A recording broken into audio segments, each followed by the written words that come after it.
तो इस्लाम में जात का, कास्ट का कोई ये नहीं है, जिक्र नहीं है। लेकिन जब मुसलमान की बात करते हैं तो मुसलमानों में और ख़ास तौर से भारत में, हिंदुस्तान में तो जाति पाई जाती है।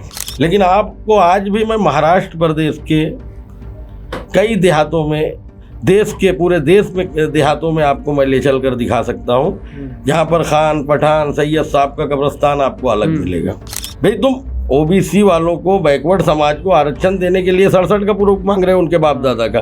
आपको वोट लेना है तो यूपी से आवे कि बिहार से आवे कि कर्नाटक से आवे, पासमंदा मुसलमान का बच्चा हाई एजुकेशन तक पहुंच ही नहीं पाता।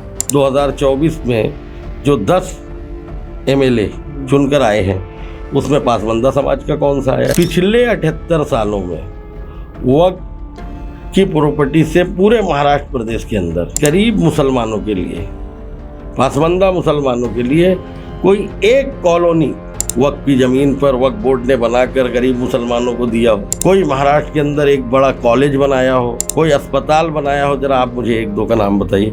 तो 90% से ज़्यादा वो चेयरमैन हो या उनके वक्फ बोर्ड के मेंबर्स हो, आपको उसमें जो है ना अशरफवाद मुस्लिम ही मिलेंगे, हायर क्लास।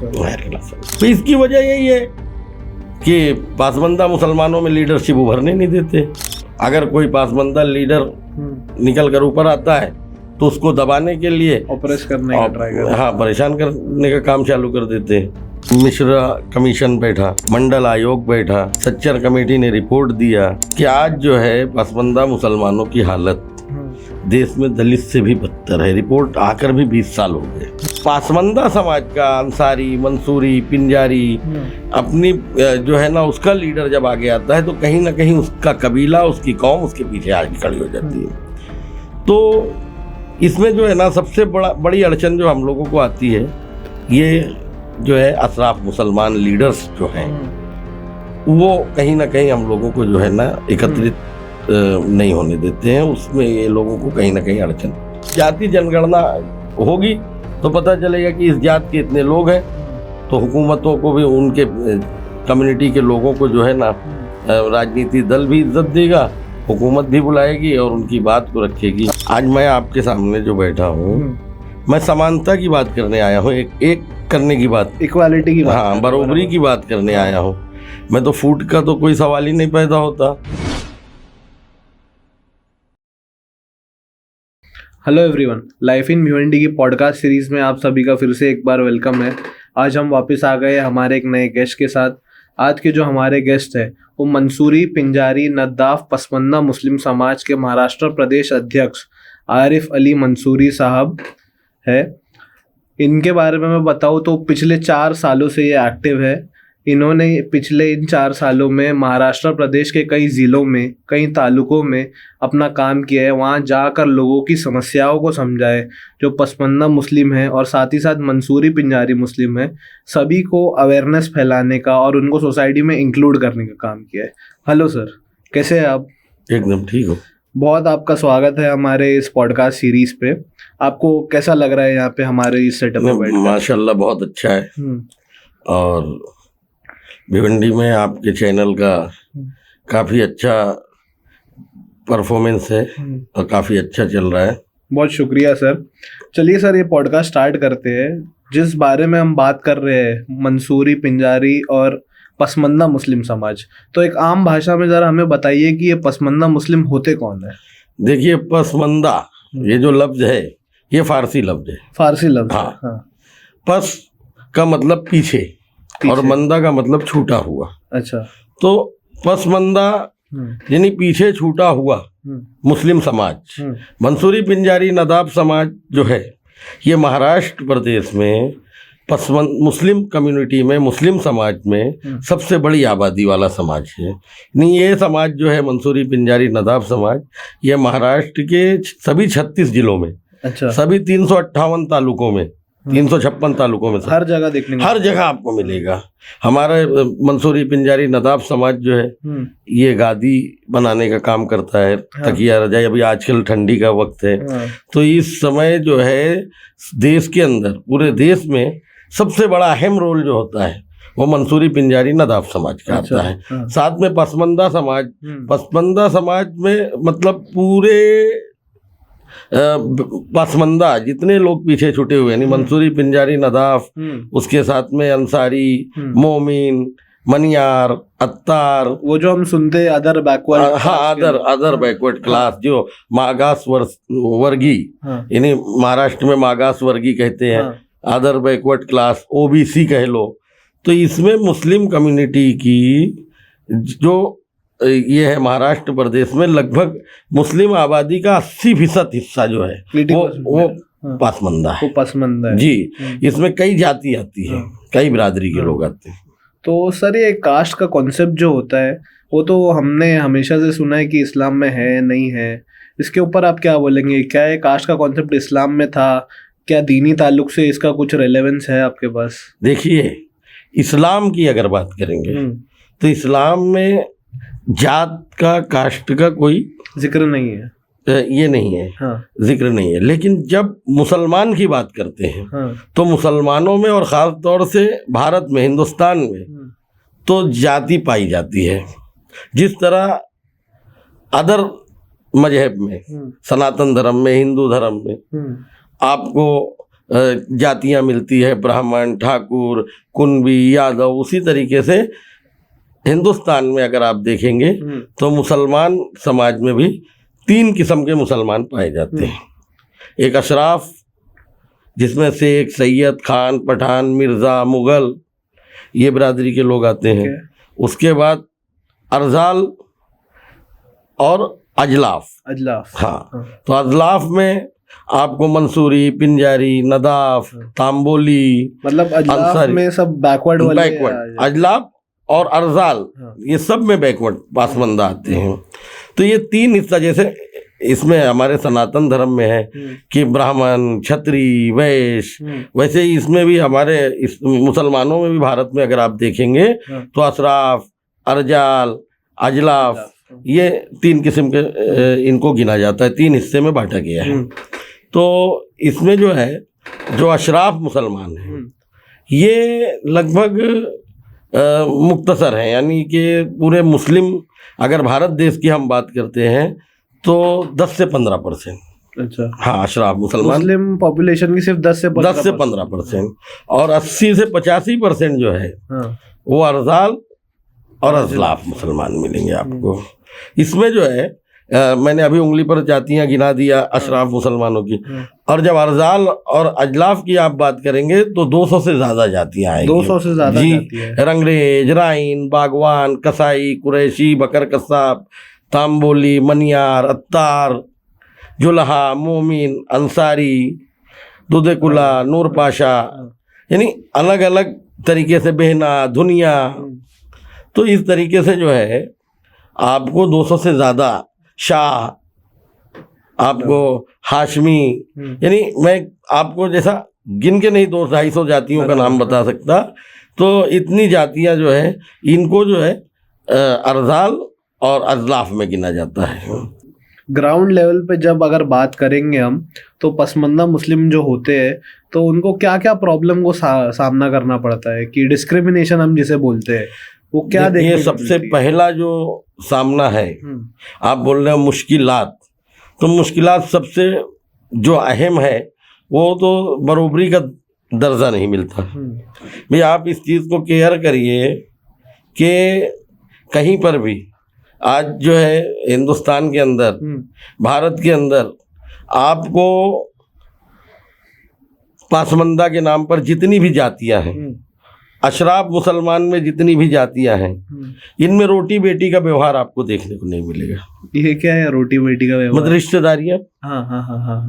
जैसे बेटी का लेन देन, रिश्ते, आपको लाखों में एक रिश्ते ऐसे मिलेंगे जो खान, सैयद, पठान का जो है ना, रंगरेज, पिंजारी, मंसूरी, नदाब, जुल्हा, अंसारी, धोबी, नाई, हलाल खोर, मुल्ला, मुल्लानी, ये जो बैकवर्ड क्लास के मुसलमान हैं जिनको पासमंदा कहते हैं, तो पासमंदा समाज के, पासमंदा क्लास के मुसलमानों का रिश्ता अशरफवाद मुसलमान में नहीं होता। Intercaste marriage. Intercaste marriage.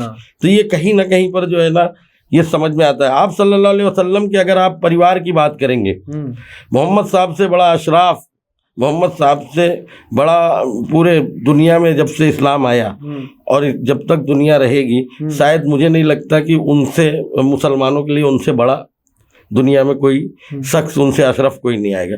लेकिन उनके परिवार में जब हम देखेंगे तो अदर अदर कबीलों में रिश्तेदारियां हुई, बिल्कुल, इससे इनकार नहीं है। हज़रत उस्मान गनी रज़ी अल्लाह ताला अन्हु को आप जानते होंगे, इस्लाम के तीसरे खलीफा थे। वो अलग कबीले से थे, लेकिन रिश्ता आप सल्लल्लाहु अलैहि वसल्लम ने किया। लेकिन हिंदुस्तान में आप ये देखेंगे तो आप मुझे बता दीजिए किसी एक सैयद साहब, एक खान साहब जो है, ये जो है कोई पासमंदा में रिश्तेदारी 99%, 99 पॉइंट तो नहीं होता, लाखों में एक आध हो गया होगा। और होता भी है तो अक्सर हम सुनते हैं कि उनको समाज से बाहर, ये तो ये भी चलता है, ये भी देखने में है। अब इसके अलावा जो है,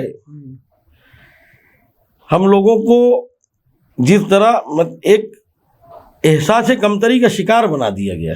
एहसास कमतरी मतलब पिछड़ा वर्ग बताकर तुम छोटे हो, तुम हमारे बरोबरी के नहीं हो, नीचा दिखाते दिखाते पासमंदा मुसलमान, मतलब अशरफात मुसलमान को छोड़कर जितने जो अदर जो मुसलमान हैं, उनके बच्चे जो है एहसास कमतरी के शिकार हो गए। बहुत सारी चीज़ें ऐसी सामने देखने को मिली। ठीक है, ये शहरी इलाकों को छोड़ दो आप, जैसा मुंबई, बेंगलोर, दिल्ली, तो देहातों में आज के इस मॉडर्न ज़माने में लोग चांद सूरज पे जा रहे हैं। लेकिन आपको आज भी मैं महाराष्ट्र प्रदेश के कई देहातों में, देश के पूरे देश में देहातों में आपको मैं ले चल कर दिखा सकता हूँ, जहाँ पर खान, पठान, सैयद साहब का कब्रिस्तान आपको अलग मिलेगा। मंसूरी, पिंजारी, धोबी, नाई, अंसारी, इनको अलग जगह पर। तो सब इस्लाम समानता का पैगाम देता है। तो मरने के बाद भी ये चीज़ें क्यों कि भाई इनका कब्रिस्तान यहाँ पर, इनका कब्रिस्तान यहाँ पर। महाराष्ट्र का मैं आपको उदाहरण देता हूँ साहब। महाराष्ट्र में 2021 में मुझे एक फ़ोन आया एक जिले से कि एक लेडीज 60 साल की, पिंजारी समाज की, उसका इंतकाल हो गया। और जब उसको दफन करने के लिए ले गए, कब्र खोदने की विधि चालू की गई, तो वहाँ पर उस इलाके में, मैं देखो अब चैनल के सामने नाम नहीं लूँगा, लेकिन अगर किसी को एड्रेस पता चाहिए तो मुझसे पर्सनल मिलकर ले सकते हैं। तो वहाँ पर कब्र खोदने जब गए तो उस गांव की प्रतिक्रिया ऐसी है कि वहाँ पर एक 250 से 300 घर मुसलमान रहते हैं, उसमें 200 के करीब जो है अशराफ मुसलमान, खान पठान साहब रहते हैं, और 60-70 मकान हमारे लोगों का है, मंसूरी, पिंजारी, नदाब समाज का। बाकी और शाह समाज के लोग हैं, अत्तार समाज के लोग हैं, मनियार समाज के लोग। वहाँ पर जो है हमें जब खबर मिली कि ले गए कब्रिस्तान में, तो कब्र नहीं खोदने दिया। जो लोग गए थे कब्र खोदने, उनसे मारपीट की गई। तो मुझे शाम को 7 बजे पता चला। मैं दूसरे दिन जो है अपनी टीम लेकर वहाँ पहुँच गया। वहाँ पहुँचने के बाद ये सारी चीज़ें सच्चाई मालूम पड़ी। मंसूरी पिंजारी समाज का 70 साल का बुजुर्ग आंख में आंसू भर के ये कहता है कि अब ये लफड़ा मिट जाने होना, ये हमने 50 साल से ये लफड़ा चल रहा है। तो ये हालत है। फिर मैं वहाँ पर जो है हम पुलिस स्टेशन गए, वहाँ पर हम लोगों ने निवेदन दिया, वक्फ बोर्ड से कागजात निकाला गया। तो वहाँ पर कायदा जो है वक्फ बोर्ड के अंदर ये नॉन था कि मुस्लिम समाजाचा कब्रिस्तान, यानी वहाँ पर ये नहीं था कि खान साहब का कब्रिस्तान है, पठान साहब का कब्रिस्तान है, वहाँ पर ये था मुस्लिम समाजाचा कब्रिस्तान। फिर हमारे लोगों के एप्लीकेशन पर, संगठन के कंप्लेंट पर वहाँ पर बोर्ड लगाया गया कि इस कब्रिस्तान में मुस्लिम समाज का कोई भी व्यक्ति मरने के बाद दफन किया जा सकता है। तो ये चीज़ें जो है इस युग में अगर देखने को मिलती है तो ये कहीं ना कहीं पर जो है ना शर्मिंदगी की बात तो है। मतलब 2025 में जो इतना मॉडर्न टाइम है, आर्टिफिशियल इंटेलिजेंस का ज़माना है, दुनिया मॉडर्न हो रही है, टेक्नोलॉजी फैल रही है, फिर भी ऐसी सोच जो पसमंदा मुस्लिम को सोसाइटी में इंक्लूड नहीं करती, ये अभी भी देखी जाती है इंडिया में। भाई देखिए, देहातों में तो बहुत ज़्यादा परेशानी है, हाँ, और ये नहीं होनी चाहिए। हाँ। अच्छा, अगर सिटीज में ये प्रॉब्लम क्यों नहीं है, जब विलेजेस में देखने को मिलती है, तो हमारे शहरों में ये समस्या क्यों नहीं देखते? देखिए, शहरों की आबादी जो है, हाँ, कोई भी शहर जो बसता है वो लगभग जो है उसमें 90% लोग बाहर से आकर बसते हैं, बराबर। वहाँ के मुकामी लोग 10% होते हैं। तो जो बाहर से 90% लोग आते हैं तो वो कहीं ना कहीं पर एक दूसरे के पड़ोसी बनते हैं और कारोबार की तलाश में सब आते हैं। तो यहाँ पर फिर ये चीज़ ये मूल वजह ये बन जाती है कि प्रांतवाद और इसका मसला चलता है। तो इसलिए यहाँ पर जो है ना जातिवाद या कह लो कि इन चीज़ों पर जो है ना ज़्यादा गौर करने की ज़्यादा ये नहीं आता है मसला। बराबर, क्योंकि मुंबई एक ऐसा बड़ा शहर है जहाँ पे जगह की तंगी तो है जी, और सोसाइटी सिस्टम भी चलता है, तो वहाँ पे लोग ज़्यादा नहीं देखते कि मेरा पड़ोसी कौन है, मेरा पड़ोसी कौन नहीं है, वो एडजस्ट करके रह लेते हैं। लेकिन ये सब विलेज में, गांव एरिया में देखने को नहीं मिलता है। देखिए, प्रदेशों में जो है, सबसे पहली चीज़ तो आपको बताता हूँ, जहाँ प्रदेश की, जहाँ आप शहरों की बात करेंगे तो शहरों में ज़्यादातर कब्रिस्तान ले लीजिए आप या इबादत गाहें ले लीजिए, वहाँ के मुकामी लोगों की डोनेट की हुई चीज़ें होती हैं। बराबर। तो उसमें जो है ना किसी एक कास्ट का उस पर प्रभाव नहीं पड़ता, प्रेशर नहीं रहता। अब देहातों में कैसा, भले है 50 मकान, लेकिन उनका कहना है कि हम जो है ब्राह्मणवाद है, हम सवर्ण हैं, हम अशराफ हैं, हम बड़े हैं, हम ज़मींदार हैं। तो उन चीज़ों का जो है ना ये है, तो इसका इन चीज़ों को लेकर पासमंदा को कहीं ना कहीं जो है मुश्किलात तो है। अच्छा, एक प्रॉब्लम और जो सोसाइटी में कास्ट सिस्टम के बेसिस पे अक्सर देखने को मिलती है हमको, जो एजुकेशन में देखने को मिलती है, तो पसमानदा मुस्लिम भी इससे अफेक्ट होते हैं एजुकेशन की फील्ड में। देखिए, एजुकेशन की ये जो है एजुकेशन की फील्ड में हो, आरक्षण का जो आप मुद्दा कह रहे हैं, रिजर्वेशन का जो मुद्दा एजुकेशन में भी देखने को मिलता है, पॉलिटिक्स में भी देखने को मिलता है, सब जगह देखने को मिलता है। देखिए, रिजर्वेशन की जहाँ तक बात है तो पासमंदा मुसलमानों को कहीं पर भी, मतलब महाराष्ट्र के अंदर कोई भी आरक्षण नहीं है, रिजर्वेशन नहीं, कोई रिजर्वेशन नहीं है पासमंदा मुसलमानों के लिए खास। एक जो 27% का रिजर्वेशन मिलता है वो सभी कास्ट के लोगों के लिए है, हिंदू, मुस्लिम, सिख, ईसाई सभी लोगों के लिए है। उसको भी इन्होंने कई कास्टों को, मुस्लिम कास्टों का उसमें समावेश किया है पासमंदा मुसलमानों में। तो अब आप बताइए, 27% जो है 27% आरक्षण में, आज महाराष्ट्र प्रदेश के अंदर हम आरक्षण लेने जब जाएंगे तो इसमें 12 करोड़ की आबादी है, उसमें मुसलमान जो है वो 1.5 से 2 करोड़ की आबादी है। अब 1.5 से 2 करोड़ की आबादी में तकरीबन 80% यानी 1,40,00,000 के करीब पासमंदा मुसलमान हैं। फिर सनातन धर्म में अदर मुस्लिम जो है वो 10 करोड़ की आबादी है, उसमें भी 75% जो है ओबीसी समाज से आते हैं। तो ये इतनी बड़ी पॉपुलेशन को 27% के आरक्षण में, रिजर्वेशन में क्या मिलेगा? जब इसका आप सर्वे करने जाएंगे ना तो पासमंदा मुसलमानों को 1 से 1.5%, 2% मतलब से ज़्यादा। क्लियर करना चाहता हूँ ये कि जो 27% आप रिजर्वेशन बोल रहे हो, ये पूरा इंक्लूडेड ओबीसी के अंदर, पूरे ओबीसी, ये ओबीसी के अंदर ज्यादा पसमानदा मुस्लिम लोग को मतलब देख के आने को नहीं मिलता है, मतलब स्पेशल कोई नहीं, स्पेशल नहीं है, जो कि था। है, आपको एक बता देता हूं, मतलब ओबीसी के अंदर ही उनको जगह दी गई है, लेकिन उनके लिए कोई स्पेशल प्रोविजन नहीं, और ये था। अच्छा, देखिए 1936 से मैं आता हूँ, 1936 जब अंग्रेजी हुकूमत थी, ब्रिटिश हुकूमत थी, उस वक्त जो आरक्षण मिलता था, दलित हिंदू, दलित सिख, दलित बौद्ध, दलित मुस्लिम और दलित ईसाई, क्रिश्चियन, सबको आरक्षण, दलित का आरक्षण मिलता था। ST क्लास का आरक्षण सबको था, शेड्यूल कास्ट का। क्योंकि बहुत सारी जातियां जो है, जैसा पसमानदा मुसलमानों में शेड्यूल कास्ट में भी आती है।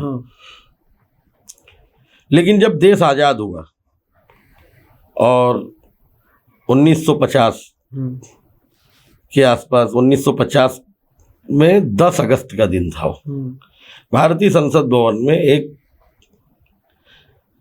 आवाज़ आई कि मुसलमानों का आरक्षण ख़त्म कर देना चाहिए, क्योंकि मुसलमानों में कोई भेदभाव नहीं है, कोई ऊंचा नीचा नहीं है, कोई जातिवाद नहीं है। उस वक्त लोगों ने ऑब्जेक्शन भी लिया, आवाज़ भी उठाया, लेकिन संसद से हटाकर राष्ट्रपति जो थे, ये अपने राज्यसभा से राष्ट्रपति के आदेश पर मुसलमानों का, दलित मुस्लिमों का, दलित सिख का और दलित बौद्ध का और दलित क्रिश्चियन का, इनका जो है आरक्षण हटा दिया गया। सिर्फ दलित हिंदुओं को आरक्षण, स्पेशल रिजर्वेशन उनको दिया, स्पेशल रिजर्वेशन। बाकी सबको एक ओबीसी की क्लास में डाला। नहीं, अच्छा। ओबीसी की भी क्लास में नहीं डाला। अच्छा। सबको हटा दिया। उसके बाद लोग अपनी अपनी तरीके से कोशिश करते गए और सिख समाज के दलित लोगों ने 10,000 की पब्लिक लेकर 1955 में 1955 में दिल्ली में एक आंदोलन किया और 1956 में सिख दलित को फिर से जो है ना, सिख दलित का आरक्षण लागू कर दिया। अच्छा। अभी जो है बौद्ध को और इस्लाम मुस्लिम को नहीं दिया गया। आप एक बहुत बड़ा नाम सुने होंगे, काशीराम जी, जिन्होंने बहुजन समाज पार्टी का की नींव रखी। काशीराम जी जो थे ना, वो दलित सिख थे, सिख समाज के दलित थे। तो उसके बाद फिर लड़ाई चलती गई, कोशिशें चलती गई। 1990 में जो सरकार थी, उन्होंने बौद्ध दलितों को भी आरक्षण दिया, दलित का, लेकिन आज तक मुस्लिम दलित का आरक्षण नहीं लागू किया गया। कितने कमीशन बैठे, मंडल आयोग बैठा, रंगनाथ मिश्र कमीशन बैठा, फिर आखिरी में सच्चर कमेटी ने 2004 में 5 में रिपोर्ट दे दिया कि मुसलमानों की हालत दलितों से भी बदतर है। उसके बावजूद भी आज तक पसमानदा मुसलमानों के लिए, बैकवर्ड मुसलमानों के लिए हुकूमत किसी की भी रही हो, कोई भी रिजर्वेशन या कोई एक्ट, कोई कायदा, कोई आयोग इन्होंने नहीं बनाया। अच्छा सर, जब रिजर्वेशन की बात आती है तो डॉक्टर BR अम्बेडकर ने जब रिजर्वेशन डाला था इंडियन कॉन्स्टिट्यूशन में, तो वो इस बेसिस पर डाला था कि लोग इंक्लूड हो जाए, एक वक्त के बाद जब देश की हालत अच्छी हो जाएगी हम रिजर्वेशन का सिस्टम ही ख़त्म कर देंगे। तो आज भी वो रिजर्वेशन के सिस्टम की ज़रूरत क्यों है हम सबको? नहीं, ज़रूरत है, क्योंकि जैसा होना चाहिए वैसा तो जो है ना नहीं हुआ। बेरोजगारी आज भी उसी तरीके से है जी। आज भी लोग जो है ना रोजी रोटी के लिए परेशान हैं, एजुकेशन, तालीम नहीं ले पा रहे हैं। एजुकेशन के फील्ड में सर अक्सर लोग ये भी करते हैं कि ओबीसी होने का फ़ायदा उठाने के लिए नकली सर्टिफिकेट बना लेते हैं या कास्ट सर्टिफिकेट बना लेते हैं। इसके बारे में आपको कुछ मालूम है? देखिए, ऐसा तो ये जो है क्राइम है एक तरह का, जो कहीं कहीं पाया जाता है। तो ये तो सभी जगहों पर मिलता है, पेपर लीक हो जाते हैं, कोई जो है सर्टिफिकेट बना लेता है।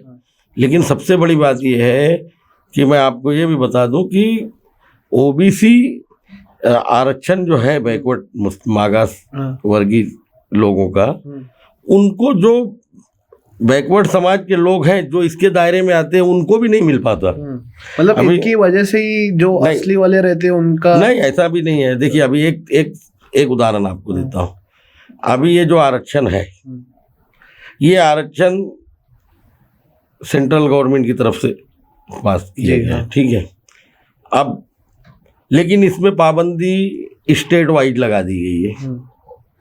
कर्नाटक का बैकवर्ड हिंदू हो या मुस्लिम, वो महाराष्ट्र में अगर आरक्षण लेने की कोशिश करे, अगर इसका लाभ लेने की कोशिश करता है, तो उसके पीछे 1967 का पुरावा देने की एक इन्होंने पाबंदी लगा रखी है सरकार ने। अब आप ये बताइए कि 1990 का पैदा हुआ बच्चा वो आज अगर 2020 में 25 में ये आरक्षण लेने की कोशिश करता है तो कहीं ना कहीं पर जो है उसको 1967 का उसके पूर्वज का बाप का दादा का प्रूफ देना पड़ता है। अच्छा। अब आप एक समझने की बात आपको मैं बता दूं। हाँ। अब कर्नाटक का बंदा महाराष्ट्र, और यही महाराष्ट्र का बंदा अगर कर्नाटक में जाता है तो भी यही चीज है। सेम प्रॉब्लम है। अब आप आरक्षण किसको दे रहे हो? आप बैकवर्ड समाज को दे रहे हो, पिछड़े वर्ग के लोगों को दे रहे हो, बेसहारा लोगों को दे रहे हो। आप उनको छोटा समझ के दे रहे हो कि भाई इनको अपने बराबरी में लाया जाए। आज 1967 में 1965 में जो कर्नाटक से, दिल्ली से, एमपी से, मद्रास से, बिहार से माइग्रेट हो महाराष्ट्र में आया होगा, उसके पास ना तो रहने के लिए घर था, यहाँ आकर कहीं नौकरी किया होगा, किसी कंपनी में सोया होगा, या कहीं जो है ये रहा होगा। तो वो पुरावा कहाँ से देगा? हाय वो पहले तो नहीं होगी, कोई भी सरकारी प्रॉपर्टी होगी तो पुरावा होगा। राशन कार्ड कैसे बनेगा? खुद का घर होगा तो बराबर। अब किराए के घर का तो राशन कार्ड बनेगा नहीं साहब, नहीं। आधार कार्ड तो अब चालू हो गया। तो ये अब अच्छा, ये तो देखो, ये तो हो गया रिजर्वेशन के लिए, यानी पासमंदा के लिए, चाहे हिंदू चाहे मुस्लिम, उसके लिए इन्होंने ये पाबंदी लगा दी। लेकिन अगर 2022 का बंदा महाराष्ट्र में आकर आधार पे एड्रेस चेंज कर लेता है और 22 का पुरावा देता है तो 24 में वो आमदार का, खासदार का, नगर सेवक का, नगर पंचायत का चुनाव लड़ सकता है। अच्छा। यानी आपको आरक्षण जब देने की पारी आती है तो आप 67 का पुरावा मांगते हो। लेकिन इलेक्शन लड़ाने के लिए मैं बहुत सारे कारपोरेटर, बहुत सारे लोगों का नाम बता सकता हूँ, बहुत सारे लीडरों का, जो 70 के बाद आए होंगे, 2000 के बाद आए होंगे और यहाँ पर नगर सेवक बन गए, एमएलए बन गए। ओबीसी कैटेगरी, ओबीसी की बात नहीं है यहाँ।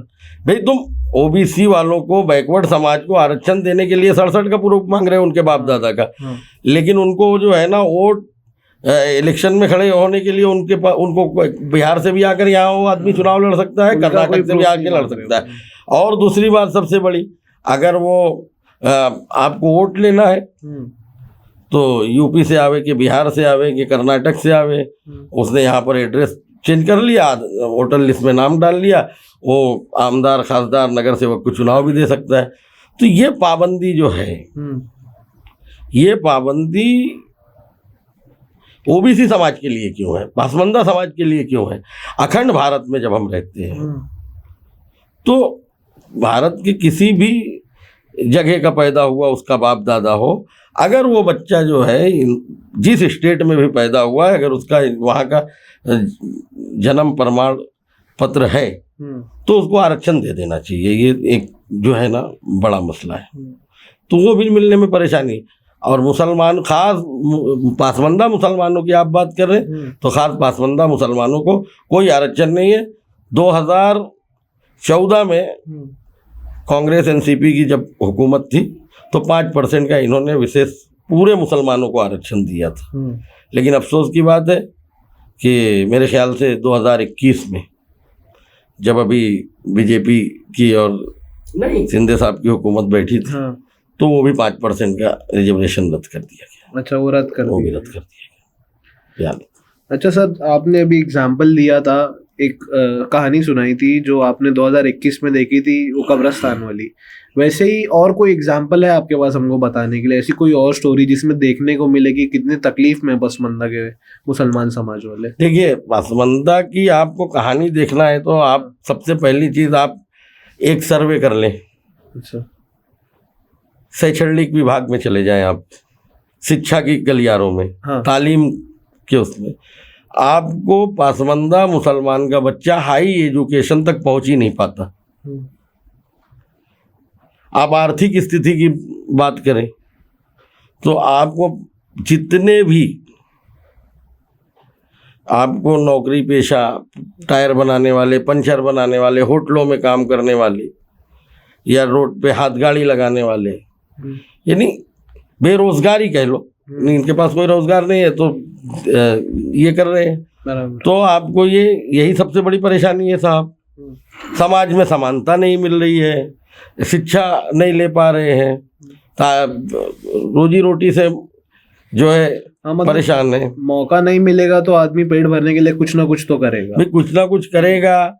फिर आज जो है 40 साल 45 साल की उम्र के बाद बुढ़ापे का एहसास हो जाता है। बच्चा 12-14 साल का यानी SSC तक पहुँचे नहीं रहता है कि फिर जो है पता चला कि बाप जो है मेहनत करके थक गया, अब जो है बच्चों को भी साथ में काम पे लगा देता है। तो आप उदाहरण की बात करते हैं, आप खुद सर्वे करिए। आज देश को आज़ाद होके 78 साल हो गए, बराबर। इतनी लोकसभा का चुनाव हुआ, लगभग 400 मुस्लिम सांसद चुनकर गए। बिल्कुल। अगर आप आबादी की बात करेंगे तो पासमानदा मुसलमानों की आबादी 80% है, बराबर। लेकिन संसद भवन में आप ढूंढेंगे तो 55 से 56 आपको पासमानदा सांसद मिलेंगे। अच्छा। हाँ, फिर भी वो अपने समाज के लिए कुछ काम नहीं किया, ऐसा नहीं। जो जिस दौर में जो रहा, जो भी हो सका कोशिश किया।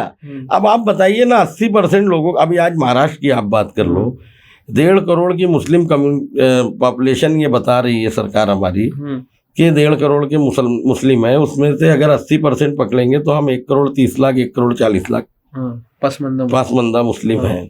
अब 1 करोड़ 30 लाख पासमानदा मुसलमानों को देख लीजिए, और आप 2024 में जो 10 MLA चुनकर आए हैं उसमें पासमानदा समाज का कौन सा आया है आप वो देख लीजिए। सिर्फ आपको शायद एक अभी फिल वक्त हसन मुशर्रफ साहब, वो पासमानदा समाज से आते हैं। अच्छा, ये जो और भी जो आए हैं, अभी आप मुझे एक बता दीजिए कि ये जो 10 मुस्लिम चुनकर आए हैं, किसी ने पासमानदा का मुद्दा 1 साल हो गया उठाया नहीं।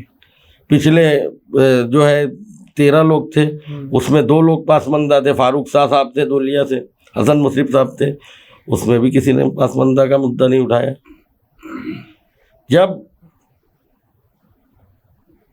हम पासमानदा की बात करने निकलते हैं तो ऐसा लगता है कि हम बात ना करें, लेकिन भी आप हमें समानता का व्यवहार तो करो हमसे। और हम इस्लाम को फॉलो करने की बात कर रहे हैं। अच्छा सर, जो इतनी पॉलिटिकल पार्टीज है, पॉलिटिकल लीडर्स हैं महाराष्ट्र के, तो वो पसमानदा के लिए कुछ काम नहीं करते, आपके साथ कोई चीज में जुड़ते नहीं? कौन से, मतलब कौन से लीडर, किस समाज के लीडर? मैं सबके बारे में पूछ रहा हूँ कि कोई भी पॉलिटिकल पार्टी हो या कोई भी पॉलिटिकल लीडर हो जो पसमानदा के लिए बोलती हो, ऐसा कोई नहीं है महाराष्ट्र में? देखिए, अभी तक तो किसी ने नहीं बोला कि पासमानदा समाज को जो है, अभी तक तो कहीं से सुनने में नहीं है। अच्छा, और एक काफ़ी ट्रेंडिंग जो एक प्रॉब्लम अभी चल रहा था थोड़े दिन पहले, वक्फ प्रॉपर्टी, वक्फ अमेंडमेंट एक्ट का, तो उसमें पसमानदा मुस्लिम्स के लिए कहीं इंक्लूजन, कहीं आपकी बात रखी गई हो या आपके बारे में कहीं बात की गई हो, ऐसा कुछ हुआ है? देखिए, वक्फ का जो मुद्दा आपने बताया, तो वक्फ का की जो प्रॉपर्टी है, ये एक सरल भाषा में मैं आपको बताता हूँ, जो हमारे बुजुर्गों ने इसको डोनेट किया, मुस्लिम समाज के बुजुर्गों ने या ज़मींदारों ने, जो भी लोगों ने इसको डोनेट किया, उनका मनसा क्या रहा होगा आप बताइए? मनसा क्या रहा होगा मतलब ये वक्त में जो है ना, नियत क्या थी उनकी देने की, उनकी सोच क्या थी? सोच तो यही रही होगी कि मुसलमानों को फ़ायदा पहुँचे, जो मस्जिदें चल रही है, जो मदरसे चल रहे हैं, उनको फाइनेंशियली कहीं प्रॉब्लम ना है, और सब हंसी खुशी चलते रहे, यही नियत रही तो होगी। उनकी नियत मुसलमानों को फायदा पहुंचाने की थी। हाँ बिल्कुल। तो फायदा किसको मिलना चाहिए? मुसलमानों को मिलना कौन चाहिए। से मुसलमानों को? सभी मुसलमानों। देखिए आप एक बात समझ लीजिए साहब, कि अगर आप 5 भाई हैं, हाँ, और 3 भाई आपके जो है ना, 2 भाई आपके कमा खा रहे हैं अच्छे से, और 3 भाई बेरोजगार हैं, अच्छा, और आपके वालिद ने कोई प्रॉपर्टी छोड़ दी है, और उससे अगर फायदा उठाना है, तो आपकी सोच क्या होनी चाहिए? कि जिनको जरूरत है, जो बेरोजगार है ना, बराबर। हाँ। तो वक्त की जो जमीन है, देखिए आज जो ये जो मुद्दा चल रहा है, ये भारतीय जनता पार्टी की हुकूमत ने जो कानून लाया, मैं उसमें भी पूरे कानून के फेवर में नहीं हूँ। कुछ ना कुछ उसमें कमी है, जिसको मैं भी एक्सेप्ट नहीं करता। उसमें से 1-2 अमिटमेंट होना चाहिए, 1-2 चीजें जो है ना कम ज्यादा होना चाहिए।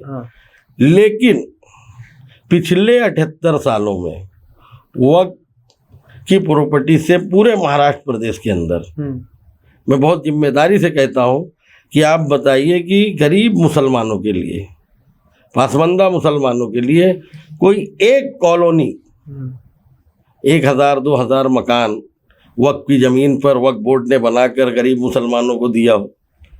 कोई महाराष्ट्र के अंदर एक बड़ा कॉलेज बनाया हो कि वक्फ बोर्ड के वक्फ की ज़मीन पर वक्फ बोर्ड के इंटरनल ये जो है ना कॉलेज चलेगा, और इसमें गरीब मुसलमानों को, पासबंदा मुसलमानों को फ़ायदा मिलेगा? कोई अस्पताल बनाया हो? जरा आप मुझे 1-2 का नाम बताइए। तो कहीं ना कहीं वहाँ पर भी जो है, इसके पहले जो वक्फ बोर्ड का ये था, जो लोग थे जिन्होंने मतलब ये किया, उससे भी कोई पासबंदा मुसलमानों को बेनिफिट नहीं मिला। और अब जो ये करने जा रहे हैं, ये अगर बोल रहे हैं कि भाई हम इसमें पासबंदा मुसलमानों को फ़ायदा पहुँचाएंगे, तो ये अभी तक ज़बानी जुमला है। अच्छा, ऑन पेपर कहीं नहीं, अभी तक कहीं प्रैक्टिकली, अच्छा प्रैक्टिकल एप्लीकेशन दिखना चाहिए ना साहब। आप जबान से तो कहीं कुछ भी बोल दोगे, तो उसकी कोई ये नहीं है ना। आपको जो है इसका प्रूफ देना चाहिए, तब तो पासबंदा मुसलमानों को लगेगा कि आप जो है हमें कहीं ना कहीं जो है इंक्लूड कर रहे हो। पिछले 78 सालों में वक्फ बोर्ड के चेयरमैन, जहाँ पर भी आप हर स्टेट में आप देखेंगे, तो 90% से ज़्यादा चेयरमैन हो या उनके वक्फ बोर्ड के मेंबर्स हो, आपको उसमें जो है ना अशरफवाद मुस्लिम ही मिलेंगे, हायर क्लास वाले। पासबंदा, ओबीसी, बैकवर्ड समाज का मुसलमान वक्फ बोर्ड का चेयरमैन नहीं मिलेगा। इसकी वजह यही है कि पासबंदा मुसलमानों में लीडरशिप उभरने नहीं देते। अच्छा। और अगर कोई पासबंदा लीडर निकल कर ऊपर आता है, तो उसको दबाने के लिए ऑपरेस करने का ट्राई करते हैं। हाँ, परेशान करने का काम चालू कर देते हैं। एक मतलब प्रोमिनेंट इशू जो वक्फ के, तो वक्फ बोर्ड के ताल्लुक से मेरा यही कहना है कि जो सरकार ने कानून बनाया, उसमें 1-2 जो कायदे हैं उसमें अमिटमेंट करें, और बाकी जो है उसको जो पासबंदा मुसलमानों के ऊपर बार बार जो है हमारे प्राइम मिनिस्टर साहब हो या अल्पसंख्यक मिनिस्टर हो, जो कह रहे हैं कि हम पासबंदा मुसलमानों के फ़ायदे के लिए कानून बनाए हैं, तो उसको जो है प्रैक्टिकली तौर पर उसका प्रूव करें कि किस तरह से पासबंदा मुसलमानों को इसका फ़ायदा, इसका बेनिफिट मिल रहा है। आरिफ सर, मैं वो जो अपना पॉलिटिकल क्वेश्चन था उसको एक और एंगल से रिविजिट करना चाहूँगा कि मैंने आपसे पूछा था कि ये पसमानदा मुस्लिम के लिए पॉलिटिकल पार्टीज कुछ करती है। मैं इस क्वेश्चन को वापस से फ्रेम करना चाहूँगा कि ये जो पॉलिटिकल पार्टीज है और लीडर्स है, क्या ये पसमानदा मुस्लिम्स के बारे में जानते भी है या उन्होंने उनके लिए कुछ काम किया भी है, ऐसा कुछ है? देखिए, पासबंदा मुसलमानों के बारे में मैं ये बड़ी जिम्मेदारी के साथ बोलता हूँ कि देश की सभी राजनीति पार्टियां जानती है, क्योंकि मैं आपको बताया श्री मिश्रा कमीशन बैठा, मंडल आयोग बैठा, सच्चर कमेटी ने रिपोर्ट दिया, तो जाहिर सी बात है कि ये सब चीज़ें जो है ना जग जाहिर है कि आज जो है पसमानदा मुसलमानों की हालत देश में दलित से भी बदतर है। रिपोर्ट आकर भी 20 साल हो गए सच्चर कमेटी की। लेकिन आप मुझे बताइए कि अब तक हुकूमत किसी की भी रही हो, कांग्रेस की भी हुकूमत थी, पिछले 10-12 सालों से भारतीय जनता पार्टी की हुकूमत है, अलग अलग स्टेटों में हुकूमतें अलग अलग पार्टियों ने की, लेकिन खास पासमानदा मुसलमानों को लेकर इन्होंने कोई कदम आगे नहीं बढ़ाया कि पासमानदा मुसलमानों की ख़त्म हो। तो ये इस चीज़ का कहीं ना कहीं पर खेद है कि पासमानदा मुसलमानों को आगे ले जाने के लिए सामाजिक, शैक्षणिक, आर्थिक और राजनीतिक स्थिति जो है ये पासमानदा मुसलमानों की सबसे बदतर है। हाँ, तो इसमें इनको आगे ले जाने के लिए कुछ ना कुछ तो करना चाहिए। अच्छा सर, पसमानदा मुस्लिम्स जो है, अगर उनका कंसर्न जो है, जो उनकी प्रॉब्लम्स है, हम उनको रेस करना चाहे तो ऐसा तो नहीं होगा कि जो ओवरऑल पूरी मुस्लिम कम्युनिटी है उसमें कुछ डिफरेंसेस आ जाएंगे, उसमें कुछ बाधा आ जाएगी, ऐसा कुछ होने के चांसेस कैसे आएगी? आज मैं आपके सामने जो बैठा हूँ, मैं समानता की बात करने आया हूँ, एक करने की बात, इक्वालिटी की बात, हाँ, बराबरी की बात करने आया हूँ। मैं तो फूट का तो कोई सवाल ही नहीं पैदा होता। मैं तो इस्लाम को, जो सच्चा इस्लाम है उसको फॉलो करने की बात कर रहा हूँ ना भाई। मोहम्मद साहब का जो आखिरी खुतबा था, उस खुतबे पर हिंदुस्तान के, भारत के सभी मुसलमान आ जाए। अरबी अजमी में कोई फ़र्क नहीं, गोरे काले में कोई फ़र्क नहीं, ऊंच नीच नहीं, भेदभाव नहीं, तो बराबरी की मैं बात कर रहा हूँ। अब अगर इसमें देखिए, इसमें उन्हीं लोगों को तकलीफ होगी जो अपनी राजनीति रोटी सेकने का काम कर रहे हैं। अच्छा। और आप नज़र उठाकर देख लो, आप गौर करो, भारत की जितनी भी राजनीति पार्टियां हैं, चाहे भारतीय जनता पार्टी हो, चाहे कांग्रेस पार्टी हो, जो भी पार्टी हो, राष्ट्रवादी शरद चंद्र पवार साहब की हो, अजीत दादा पवार साहब की राष्ट्रवादी कांग्रेस हो, शिंदे साहब की शिवसेना हो, या उद्धव साहब की शिवसेना हो, अखिलेश जी की समाजवाद हो, या आप जिस भी पार्टी की आप नज़र उठाकर देखेंगे, उसमें जितने भी बड़े पदों पर आपको मुस्लिम समाज का लीडर मिलेगा, 100% वो आपको जो है एक लाखों में एक ऐसे मिलेंगे, नहीं तो 100% आपको उसमें अशराफ मुस्लिम के खान पठान से एक सैयद साहब, हायर कास्ट वाले मिलेंगे। तो आखिर वजह क्या है?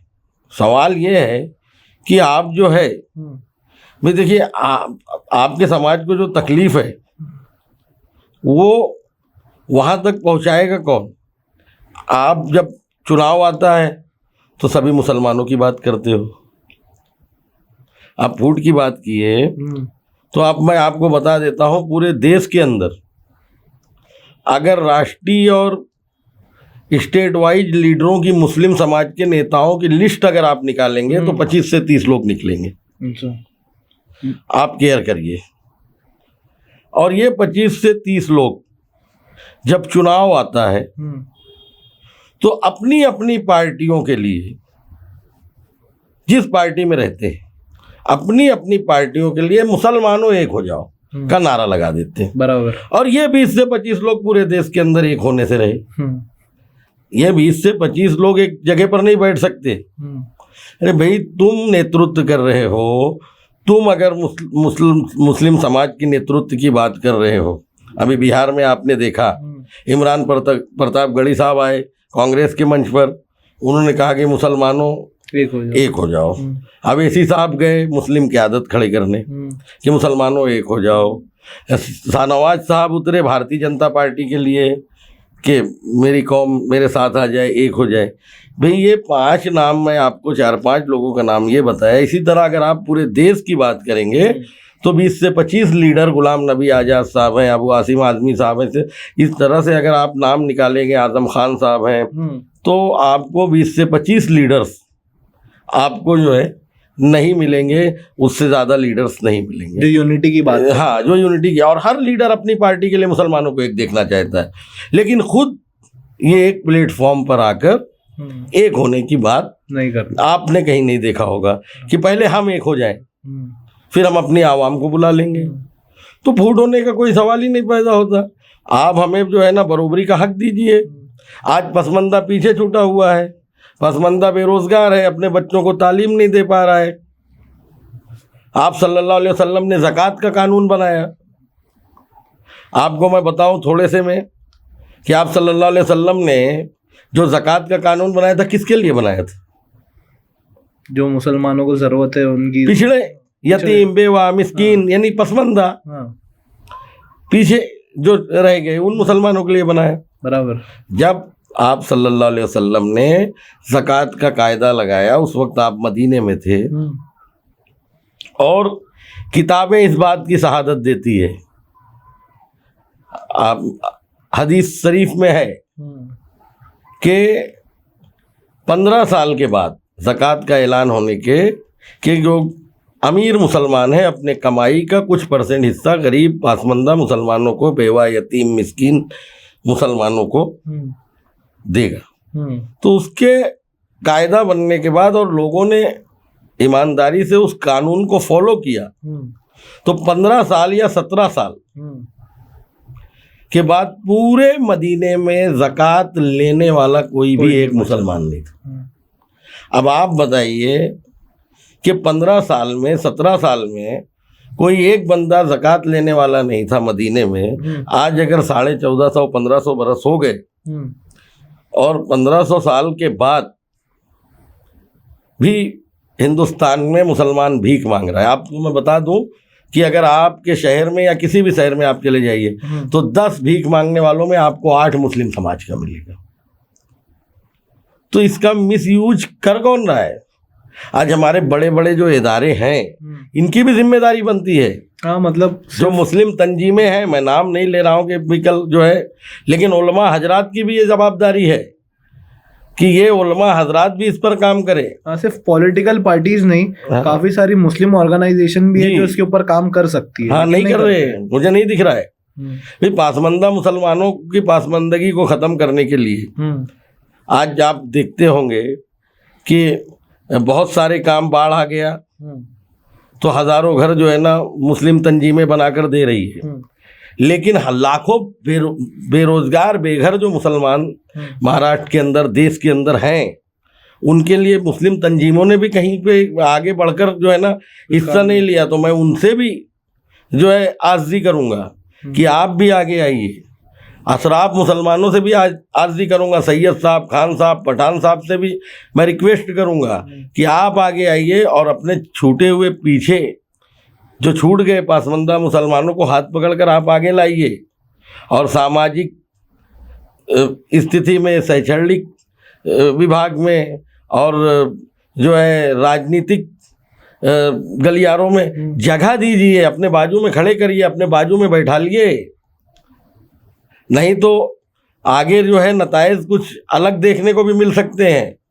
बिकॉज़ आज जो है, अब आपका अगर जो है कोई परिवार का बंदा पीछे छूट गया और आप 2 भाई अच्छी तरीके से कमाकर और अब अच्छे सूट बूट में चल रहे हैं, घर बना लिया आपने कारोबार कर लिया, और 2 भाई आपके बेरोजगार रह गए, 4 भाई हैं, अगर आप एक मिसाल दे रहा हूँ, तो वो 2 भाइयों का अगर आप 2, 4, 10 साल तक अगर आपने उनको कुछ सहायता नहीं दी, सपोर्ट नहीं दिया, तो अगर समझो पड़ोसी या कोई तीसरा या आपके परिवार से हटकर किसी दूसरे परिवार का, किसी दूसरे धर्म का, किसी दूसरे जात का बंदा अगर आपके भाइयों को आर्थिक सहायता दे दिया, सामाजिक बरोबरी अपने बाजू में बिठा दिया, तो कल वो आपका भाई आपसे ज़्यादा उसकी सुनेगा। तो आज हालात जो है आगे कहीं ऐसे ना बन जावे कि आप सिर्फ जो है ना आवाज़ लगाते रहो मुसलमानों एक हो जाओ और मुसलमान किसी दूसरे के झंडे के नीचे न चले जावे पासबंदा मुसलमान। बराबर। क्योंकि आप जो है, आप जब उनके सर पर हाथ नहीं रख रहे हो, आप समानता नहीं दे रहे हो, आप बरोबरी में नहीं बिठा लोगे, आप तकलीफ़ को नहीं दूर करोगे, तो वो कहीं ना कहीं पर जाएगा। और जो आज का जो दौर है, जो जिसको ये करेगा, सपोर्ट करेगा, जो जिसको बरोबरी का हक देगा, वो उसके साथ जाएगा। तो सर, पसमानदा समाज जो है उसके बारे में मैं यही सोच रहा था कि जैसे हर एक कम्युनिटी के अंदर कुछ ना कुछ इंटरनल डिवीज़न हो ही जाता है, तो पसमंदा कम्युनिटी के अंदर कुछ इनडिफरेंस है, जैसे मंसूरी लोग का कुछ अलग है, जुलाहा लोग, उसमें ऐसी कोई प्रॉब्लम्स देखने को मिलती बहुत है? बड़ी आबादी है पसमंदा की, जैसे आप समझ लो। हाँ। देश की अगर जो है 20 करोड़ की मुस्लिम आबादी है, तो उसमें से 18 करोड़ 17 करोड़ पासमंदा समाज के लोग, और 200 से 250 जातियों में। तो अलग अलग कबीले, अलग अलग जातियों की अलग अलग उनके जो है लीडर्स हैं। लेकिन जब पासमंदा पर कोई तकलीफ आती है या पूरे पासमंदा पर कुछ हमें जो है ना आंदोलन करना पड़ता है या कहीं कुछ ज़रूरत पड़ती है, तो सभी लोग जो है ना एक मंच पर दिखाई देते हैं। मैं इसका उदाहरण देता हूँ आपको। पिछले विधानसभा चुनाव 2024 में मैं तकरीबन अक्टूबर के महीने में मुंबई मराठा पत्रकार परिषद हॉल में एक जो है पत्रकार परिषद का आयोजन किया था, प्रेस कॉन्फ्रेंस। हाँ, प्रेस कॉन्फ्रेंस लिया था।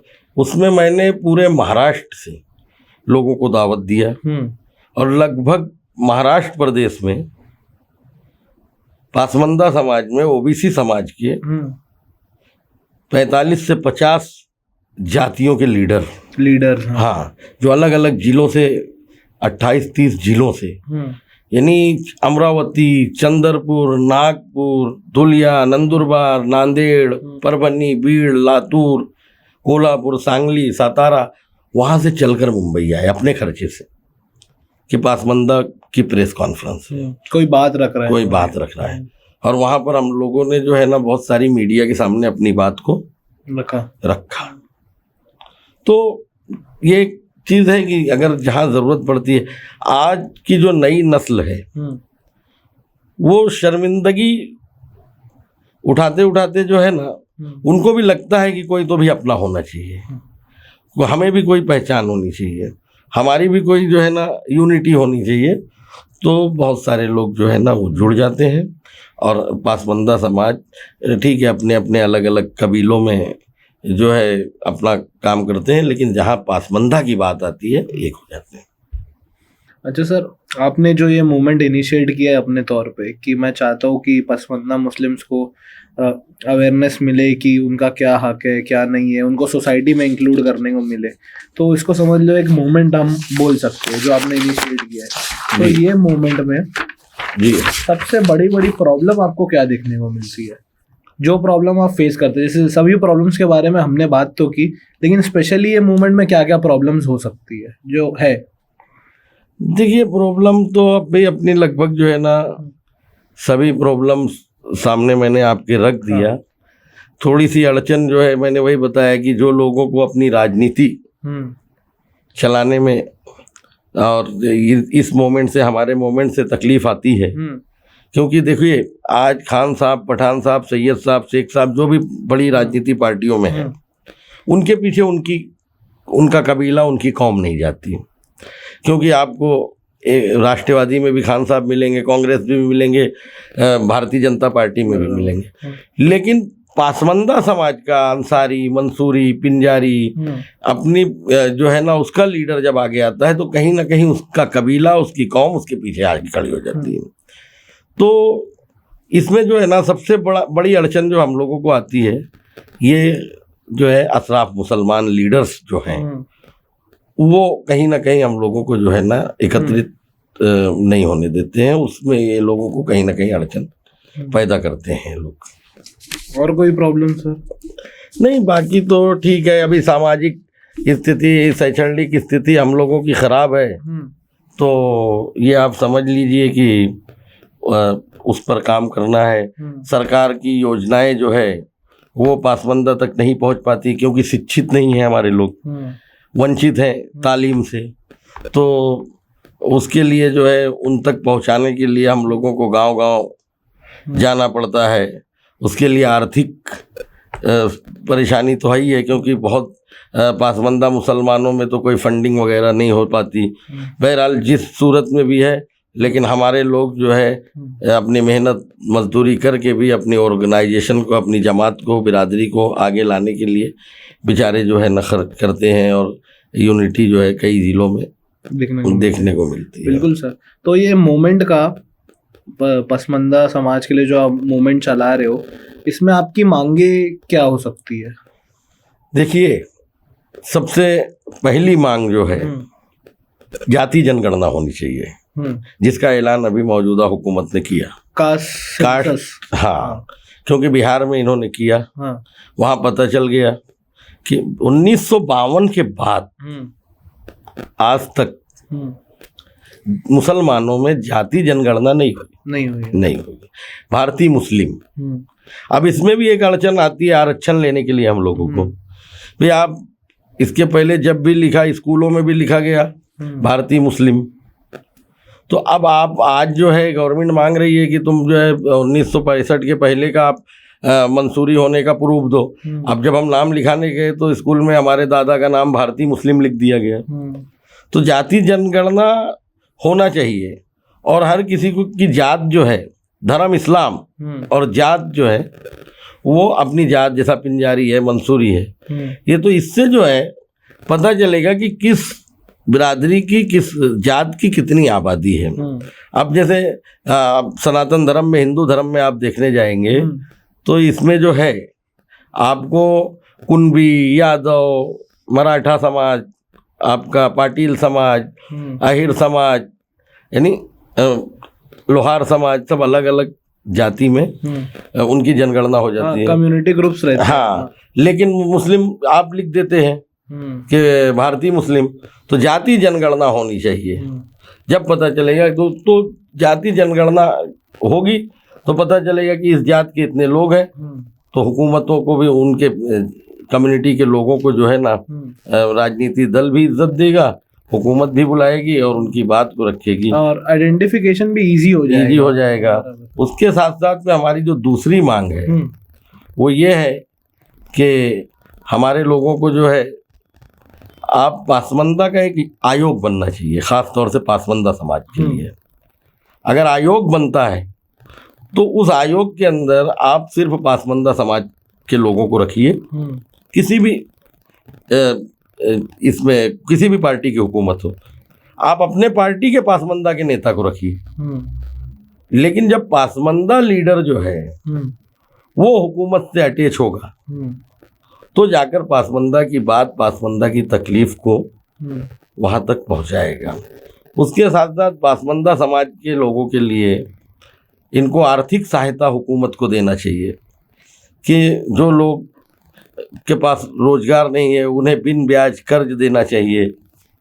उसमें भी जो है कहीं ना कहीं पर सब्सिडी दे देना चाहिए। हाँ, मतलब जो स्कीम्स वगैरह चलती है वो सब इनके लिए भी होना चाहिए। ये सब स्कीमें उनके डोर टू डोर पहुंचना चाहिए।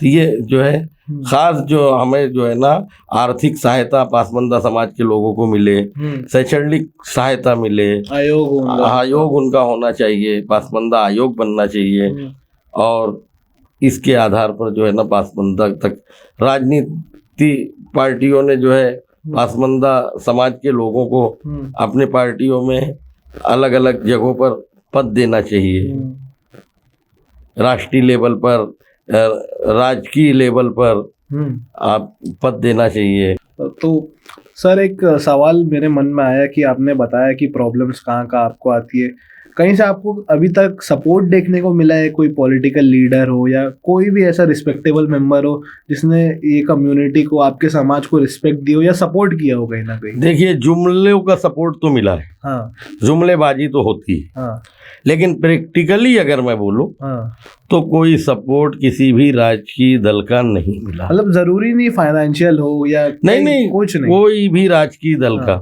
कोई किस्म का फाइनेंशियल सपोर्ट तो देखो, पासमंदा जो है किसी के आगे हाथ फैलाने नहीं जाता। हाँ। मेहनत करके 2 वक्त की रोटी खाने के बाद भी वो अपनी कौम के लिए, अपनी जमात के लिए अपने जेब के खर्च से हम लोग काम करते हैं। पहली चीज आपको बता, डोनेशन नहीं लेते? नहीं, हम बाहर से किसी से डोनेशन नहीं लेते हैं। हमारे लोग, हमारे जमात के लोग, पासमंदा समाज के लोग आपस में ही जो है कंट्रीब्यूट करके, भले वो गरीब हैं लेकिन अपने जेब का खर्च करके हम लोग काम करते हैं।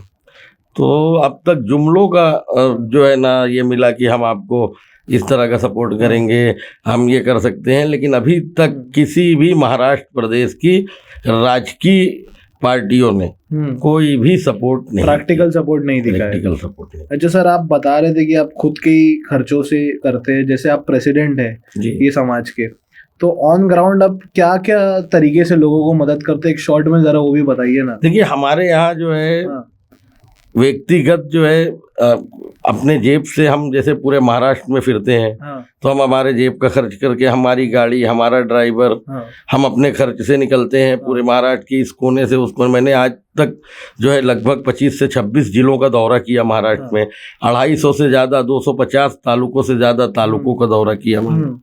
और ये सब जो है मैं अपने खर्च से, हमारे जो लोग हैं जहाँ जहाँ पर हमारी संगठन है, जिला अध्यक्ष हैं, तालुका अध्यक्ष हैं, जो हमारे पद अधिकारी हैं, वहाँ पर उनके जिलों में जो है अपने जिलों में जो है अपने तरीके से अपने लेवल पर अपने जेब का खर्च करके काम करते हैं। तालुके के जो हमारे पद अधिकारी हैं वो अपने जेब से खर्च करके काम करते हैं, क्योंकि पासमंदा जो है वैसे ही ये है।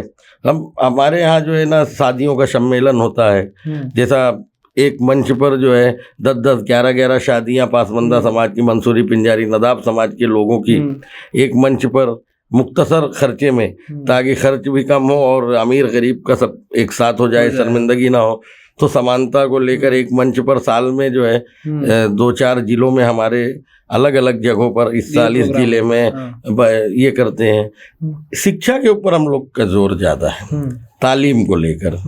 तो तालीम में देखिए हाई एजुकेशन पर जब हमारा कोई बच्चा जाना चाहता है, हाई एजुकेशन लेना चाहता है, डिग्री कॉलेज हो गया, डिग्री कॉलेज है, यूपीएससी एमपीएससी की तैयारी कर रहा होता है, तो उसमें जो हमारी कम्युनिटी के, समाज के जो मालदार लोग हैं वो आपस में कंट्रीब्यूट करके उस बच्चों को जो है ना आगे स्पॉन्सर करते हैं और उसको आगे ले जाना चाहते हैं।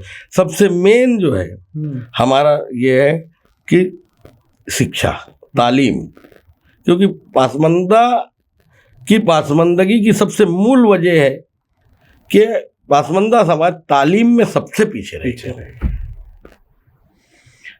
बहुत अच्छे डिस्कशन हुए सर आपके साथ। मैं चाहूँगा कि आप पासमंदा समाज के ताल्लुक से, मंसूरी पिंजारी समाज के ताल्लुक से हमारे लाइफ इन भिवंडी के ऑडियंस को या भिवंडी के लोगों को इन जनरल, और जिस तक आप अपनी बात पहुंचाना चाहते हैं, तो एक मैसेज आप मैं चाहूँगा कि उनको दें। देखिए पासमंदा समाज के लोगों को पूरे महाराष्ट्र के मैं सबसे पहले मैसेज देना चाहता हूँ कि अब वक्त आ गया है अपने बच्चों के भविष्य के लिए, अपने बच्चों के मुस्तकबिल के लिए आप एक हो जाइए, एक प्लेटफॉर्म पर आइए और अपने हक हुकूक की लड़ाई लड़ने के लिए एकत्रित हो जाइए। उसके बाद पासमंदा समाज के लोगों को मैं आजिज़ाना गुजारिश करूंगा कि आप मेहनत करके एक वक्त की रोटी कम खाइए, लेकिन अपने बच्चों को तालीम दीजिए। तालीम ही वो एक हथियार है जो आज के इस दौर में आपकी पासमंदगी को ख़त्म कर सकता है, आपके बच्चों को समाज में अच्छी जगह पर बैठने की जगह दिला सकता है। तो आप तालीम पर सबसे ज़्यादा जोर डालिए, और उसमें अगर आपको कहीं पर भी पासमंदा समाज के, मंसूरी पिंजारी नदाब के साथ साथ सभी पासमंदा समाज के लोगों को अड़चन आती है, तो मंसूरी पिंजारी नदाब पासमंदा मुस्लिम समाज की जो संगठना हमारी है, जिसका मैं महाराष्ट्र प्रदेश का अध्यक्ष हूँ, जिसके प्रदेश के पदाधिकारी महाराष्ट्र के अलग अलग जिलों में हैं और जिला अध्यक्ष हैं, तालुका अध्यक्ष हैं, तालुकों की बॉडी है, जिला के पदाधिकारी अलग अलग हैं। तो उन तक आप रास्ता कायम करिए, इंशाअल्लाह ताला उस आपके बच्चों के भविष्य के लिए, तालीम के लिए मुस्लिम मंसूरी पिंजारी नदाब पासमंदा समाज जो है हर मुमकिन कोशिश करेगा कि पासमंदा का बच्चा जो है वो हाई एजुकेशन ले, यूपीएससी करे, एमपीएससी में आगे जाए। और यही मेरा जो है पासमंदा समाज के लोगों से आवेदन है। आपके लाइव इन भिवंडी चैनल के लिए मैं आप लोगों का शुक्रिया अदा करूंगा कि आप लोगों ने मुझे बुलाया, आप लोगों ने मुझे जो है मेरी सुना, और आप लोग मेरी बात को जो है भिवंडी से लेकर महाराष्ट्र और पूरे देश में आप पहुंचाएंगे। आगे भी इंशाल्लाह अपनी मुलाकात होती रहेगी। इंशाल्लाह आपको, आपके चैनल को, आपके पूरे स्टाफ को मेरी तरफ से बहुत बहुत दुआएं, बहुत बहुत शुभकामनाएं। शुक्रिया सर। तो काफ़ी अच्छा डिस्कशन हुआ आरिफ मंसूरी साहब के साथ। ये पॉडकास्ट का एपिसोड बहुत अच्छा इन्फॉर्मेटिव था मेरे लिए। तो मैं चाहूँगा कि आप लोग ऐसी वीडियोस के लिए हमारे साथ बने रहे। वीडियो को लाइक करिए, चैनल को सब्सक्राइब करिए। हम फिर मिलते रहेंगे नई पॉडकास्ट सीरीज़ के साथ। Thank you so much.